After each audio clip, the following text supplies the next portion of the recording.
¿Qué tal su café? ¿Cómo estuvo su agua y panela? Qué buenas arepas las que prepara doña Rubiela. ¿Qué tal el ajiaco con el frío de la mañana? Y el sabor de la papa que traje fresquita y de la sabana. En nuestro micro, ¿Quién decide qué comemos?, de soberanía alimentaria, estamos hablando todos los lunes con invitados especiales. Y en este caso queremos presentar a Viviana Vilá. Ella es doctora en biología, investigadora principal del CONICET, profesora en la Universidad de Luján, y es una de las 5 integrantes del panel IPBES. Ustedes saben que este panel IPBES es la plataforma intergubernamental político-normativa sobre biodiversidad y servicios ecosistémicos. Ella también es una de nuestras compañeras de la Red de Defensoras del Ambiente y el Buen Vivir. Muy bienvenida, Viviana. Gracias por estar. Muchísimas gracias por la invitación. Muchísimas, es un placer estar acá con ustedes. Bueno, vamos a hablar hoy de las relaciones entre la sociedad y la naturaleza, los sistemas agroindustriales de producción y la pandemia.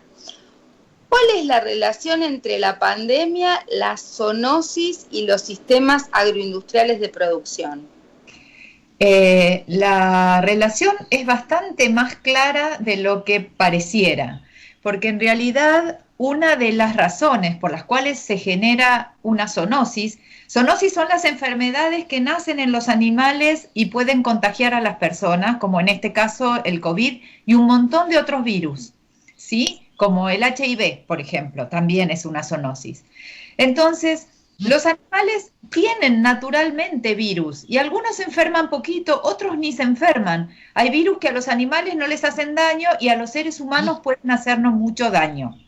¿Por qué no estamos siempre enfermos? Porque en general los animales viven en un mundo natural, con cierta densidad y no nos cruzamos.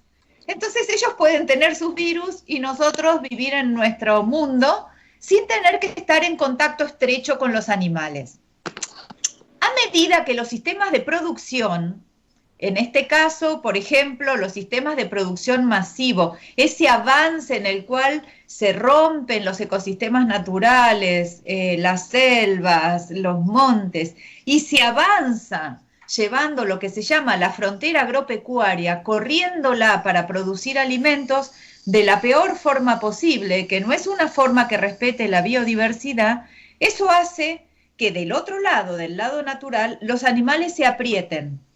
Cuando los animales se aprietan, o sea que tienen densidades que son muy estrechas, es mucho más común el contagio de enfermedades, lo que es lógico. Y a su vez, entran en contacto directo con los seres humanos. Ese contacto directo puede tener muchas formas. Una es nomás el estar cerca. Otra es que muchos de esos seres humanos que están en las fronteras agropecuarias consumen animales, los capturan para mascota o inclusive, bueno, muchos de estas zoonosis tienen que ver con respirar los virus. Pero por otro lado, y eso sí tiene mucho que ver con lo alimentario, la forma en la que estamos criando los animales de granja, los cerdos y los pollos principalmente, ese modo hacinado, cruel, uno pegadito al lado del otro, que no tienen ni espacio para moverse, los estresa. Como le pasa a todos los seres vivos, cualquier animal con estrés tiene lo que se llama inmunodepresión, o sea, tiene menos fortaleza para resistir enfermedades. Y una vez que se enferma uno de esos, como están pegaditos uno al lado del otro, es súper fácil que eso contagie a todos los demás. Y en esas circunstancias estamos fabricando alimento. ¿Cuáles son las alternativas a esta producción agroindustrial de alimentos? Por lo pronto, alternativas que tienen que ver con la distancia, con el espacio, con dejar ser. Y, por ejemplo, en el caso de... Nadie está diciendo que o los chanchos viven en estas megagranjas horribles, apretados, o hay que volverse vegano. Como que no hubiera alternativa en el medio, y sí que la hay. Sí que la hay. Hay maneras de producir animales donde los animales pueden vivir vidas dignas para ser animal, aunque después te los comas. Hay manera de producir vegetales con espacio entre las especies, con diversidad, sin usar tantos químicos, en los cuales esos mismos vegetales nos pueden alimentar. Digamos, hay como que desarmar este modelo que va por más y va solamente en función de la eficiencia, que es bajar los costos y aumentar la producción. Cuando uno solo piensa así, estropea solo, porque no está tomando en cuenta los costos no monetarios de la producción, los costos que no son del precio del producto, sino que tienen que ver con la calidad de vida. No está tomando en cuenta, por ejemplo, que el cerdo es un ser sintiente, que siente, que me importa lo que sienta el cerdo, que es importante que ese animal no esté sufriendo toda la vida, porque me estoy comiendo la carne de algo que sufrió toda la vida y no me puede alimentar, no puede ser bueno eso. ¿Cuál es la importancia de la investigación en etnobiología y conservación de la biodiversidad en relación a esta temática? Bueno, mucha. Por ejemplo, una de las cosas que la etnobiología es la biología vista desde culturas que no son la occidental. Muchas veces nos pasaba como científicos que íbamos, suponte, a una comunidad que tenía sus propios saberes sobre el animal que uno estudiaba desde la ciencia occidental, desde la conservación, y en general uno, bueno, yo siempre fui distinta en eso, pero muchos de mis colegas era anecdótico lo que la persona le decía. Ahora no, ahora es realmente muy importante que ese saber de la persona que no es académico, pero vive con el animal, esté incorporado junto con el saber científico para tomar decisiones que tienen que ver con la conservación, ¿no? Y uno de los temas interesantes desde la etnobiología, especialmente todos mis colegas que trabajan en el Amazonas, es muy común comer fauna en el Amazonas. Es muy común, y en muchos lugares, digamos, en muchas comunidades locales, es muy común que la gente pueda comer, por ejemplo, lagarto, quirquincho en el Amazonas, agutis o monos. Eso es habitual en muchas comunidades. Sin embargo, ahí no empiezan las pandemias, porque el modo en el cual se trata esa fauna silvestre es un modo en el cual esos animales no están apretados, no están estresados, simplemente se los consume. Es muy interesante, inclusive, por ejemplo, en el norte, la gente come carne de llama y no hay ningún problema con eso. Y las llamas viven en el campo y cuando llega el momento, con muchísimo respeto, se sacrifica el animal y se come su carne. Entonces, es muy interesante porque muchas de las comunidades tienen relaciones con animales, no todas las comunidades son vegetarianas ni ahí, sobre todo muchas comunidades locales utilizan los recursos, digamos, de la carne de los animales que los rodean de un modo sumamente respetuoso. Y ninguna de las comunidades va a extinguir una especie, como sí hacemos nosotros cuando avanzamos sobre sus territorios. ¿Cuáles son las propuestas del IPBES y qué son las políticas públicas nacionales para fortalecer esas alternativas?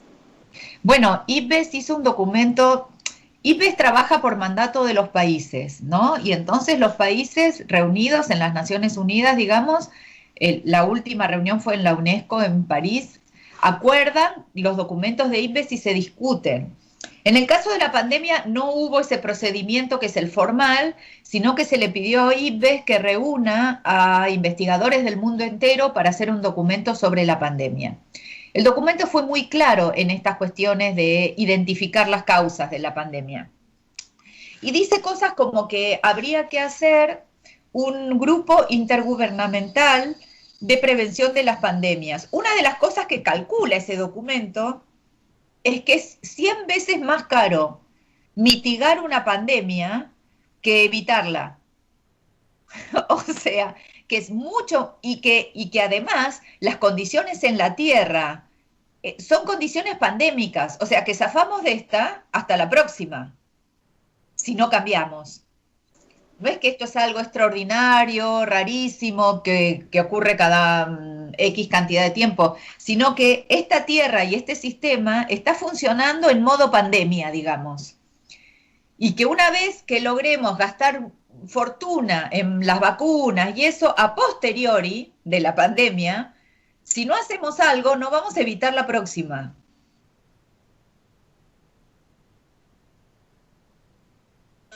dice es que hay que organizar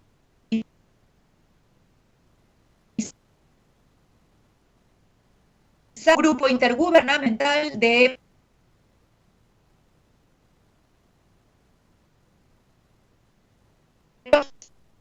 habiendo algún movimiento desde el ámbito científico, el grupo de asesores Alberto Fernández, ¿están pensando, además de la emergencia, en prevenir la siguiente pandemia? Mira, el año pasado y el anterior con el hantavirus hubo una movida muy interesante, porque la situación que hubo en el sur con el hantavirus, por suerte no era tan contagioso como el COVID, pero era una situación de una zoonosis, posible inicio de una pandemia. El hantavirus, te lo cuento porque es como nuestra pandemia personal, local. El hantavirus es un ratoncito, que el ratoncito está enfermo del virus, pero no le hace nada, no tiene síntomas.